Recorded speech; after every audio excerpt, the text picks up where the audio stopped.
You alright there, chap? Long night, eh? Oh, I know that feeling. I know that feeling all too well.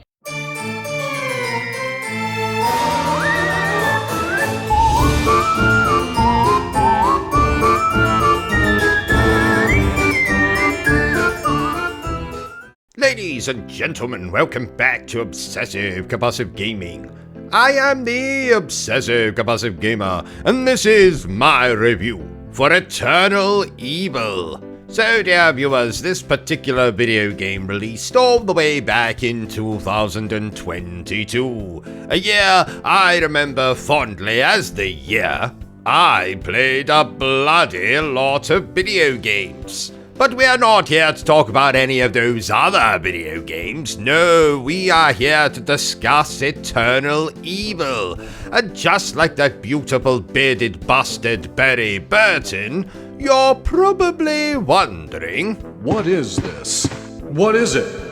What is this? Eternal Evil in a nutsack is an old-school survival horror game taking place in a small town that's been taken over by ghouls. You have to solve puzzles, carefully read notes, and use various weapons against horrific and evolving enemies to truly uncover what the hell is actually going on in this bloody video game. So let's not waste any time, dear viewers. Let's review this video game the only way I know how.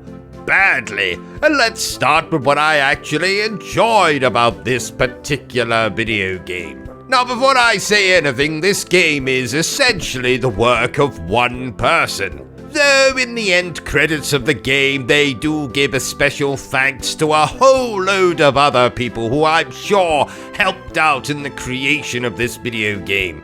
But it's marketed as being made by essentially one man, and that's to be commended. I hope to one day make my own video game. What's that? What will be the name of this particular video game? Haha, well, I'm so glad you asked. I'm thinking of calling it Robin Crowley and Bertrum Butler in From Ass to Mouth. But let's get back to reviewing Eternal Evil, shall we? Firstly, I'm a big fan of old school survival horror games. I can't even say survival horror without instantly thinking Resident Evil, of course. I do have a particular obsession with the character of Barry Burton, in case you hadn't guessed that already. So when I hear that there's a Resident Evil clone releasing, you can bet your third nipple I'm going to play that thing. And this game is certainly a survival horror game. It certainly has some nice visuals.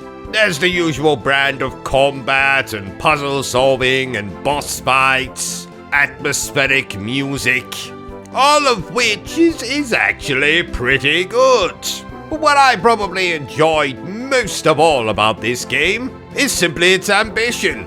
Being made by one person or even two people or three people, four people, is quite the achievement, and the fact that I was actually willing to play the game from start to finish, despite all the problems I had, and I definitely had some problems, and we'll talk about them in a moment, I can at least say this is an admirable effort. Not quite as good as some other admirable efforts like Daymare 1998, Daymare 1994, Tortured Souls, Remothered.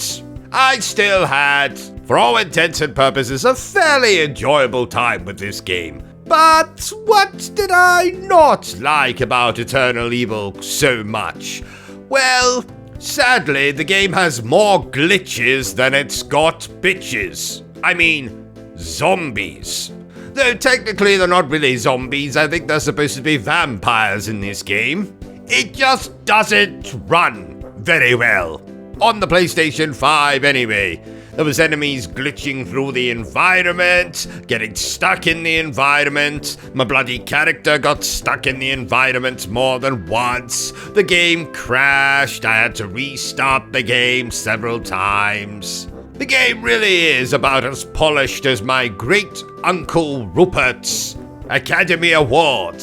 And trust me, that thing hasn't been cleaned for at least 77 years. So as you can imagine, it's not polished at all. I also didn't find the game's writing and voice acting to be, well, really any good at all. Yes, I do have to make allowances for the fact that this game was probably translated into English from the developer's mother tongue, but still, you could have got some better voice actors, I'm sure. Hell, I'm available all the time. For your next game, hook me up. Look me up. I think I meant to say look me up, but instead I said hook me up. Why am I always thinking about hooking up? I've no bloody idea. Must have lovemaking on the brain. Ha ha. Anyway, I also wasn't overly enamored with the fact that these enemies are essentially zombies, but they're kind of vampires, and there's a very particular annoying vampire that turns up more than once. A kind of, sort of boss fight who I think is supposed to be a nod to Mr. X from Resident Evil or Nemesis or something like that. But quite frankly, he was just an utter pain in my arse. Not the good kind either. Like when you sit on a particularly spiky cactus who then showers you with compliments afterwards. I also really didn't enjoy most of the game's puzzles, and in fact, some of them were so obtuse and so obscure that I had to look up a bloody guide just to solve those things. Luckily though, the game does kind of sort of give you an option to skip some of these puzzles, but sadly if you do that, you will not unlock the respective trophy. So I didn't skip any of the puzzles, I just chose to look up a guide, solve the puzzle, and get my beloved trophy. But like I've already said, incredibly commendable, made by what was probably an incredibly small team of people. So, I'm not going to take that away from them whatsoever. But is this the next Resident Evil? Absolutely not. Would I choose to play it over already excellent survival horror video games like the Resident Evil series or something like Remothered if we're going down the... Well, you can't compare a AAA game series to what is essentially an indie game. No. Probably not, but I enjoyed the time I had with this game, therefore I declare that Eternal Evil, it's okay. I mean, yeah. So there you have it, ladies and gentlemen, my review for Eternal Evil. If you enjoyed this little review of mine, don't forget to give me a thumbs up. If you haven't enjoyed it, well then feel free to give me a thumbs down. But please remember the single most important thing I always tell you, dear viewer, and that is to always stay obsessed with gaming. I will say one thing though, this game is miles better than Stray Souls. Oh, you've never heard of Stray Souls? Well, bully for you. I actually played that bloody abomination. Twice! Are you still here? Oh, you must have really enjoyed this video then. In that case, you had better subscribe to the channel and check out our other content.